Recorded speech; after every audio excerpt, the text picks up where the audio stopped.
Mapagpalang gabi po sa inyong lahat. Ako po ay galing sa Emmanuel Fundamental Baptist Church ng Bantok, Binangonan, Rizal. Ako lamang po ay naparito para mangaral ng Diyos ng walang bayad o libre. Kung meron naman po kayong nakikitang nangaral ng salita ng Diyos at nangihingi ng pera galing sa inyo, hindi po namin sinakasama. Pagkat sabi sa John 12:4-6, sila po ay kasama ni Judas Iscariote. At sabi naman po sa Romans 3:23, for all have sinned and come short of the glory of God.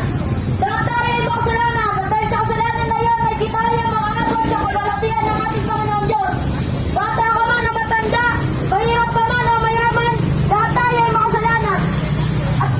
At ang kasalanan na yan ay may kabayaran. Kasi sabi sa Romans 6:23, for the wages of sin is death, but the gift of God is eternal life through Jesus our Lord. Ang kabayaran ng kasalanan ay kamatayan. Ngunit ang regalo ng Diyos ay buhay na walang hanggan. Kaya kaibigan, kailangan mong pagkatiwalaan ng Diyos ng buong puso. Kasi sabi sa Proverbs chapter 3:5, trust in the Lord with all thine heart and lean not unto thy own understanding. Magtiwala ka sa Diyos ng buong puso, huwag sa iyong sarili, kasi di mo naman kaya ligtas ang iyong sarili sa lugar ng impyerno. Huwag mo kayaan ng masunod ang iyong nararamdaman o naisip sa iyong buhay. Kasi sabi sa John 3:16, for God so loved the world that He gave His only begotten Son, that whosoever believeth in Him should not perish but have everlasting life. Ikaw at ako ay mahal ng Diyos, kaya ibinigay niya ang kanyang kaisa-isang anak upang ang sumampalataya sa kanya ay di mapahamak, pagkas magkaroon ng buhay na walang hanggan. Kaya kaibigan, kung gusto mong kilalanin ang Panginoon Diyos sa oras na ito, pumikit ka at manalangin na may kasamang pananampalataya, dahil ang iyong pananampalataya ang magliligtas sa iyo sa lugar ng impyerno.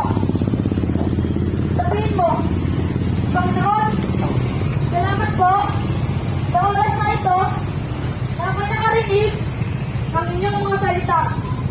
Naniniwala po ako Boss, libre lang po. Walang bayad yan. sa cross, at nananiwala rin po ako na ikaw lang ang Diyos at wala nang iba. Tulungan niyo po ako na makapaglingkod sa iyo sa Espiritu at katotohanan. Pinagsisisihan ko po ang aking mga kasalanan. Tinatanggap ko po kayo, pinupuksan ko po ang aking puso at pumasok po kayo.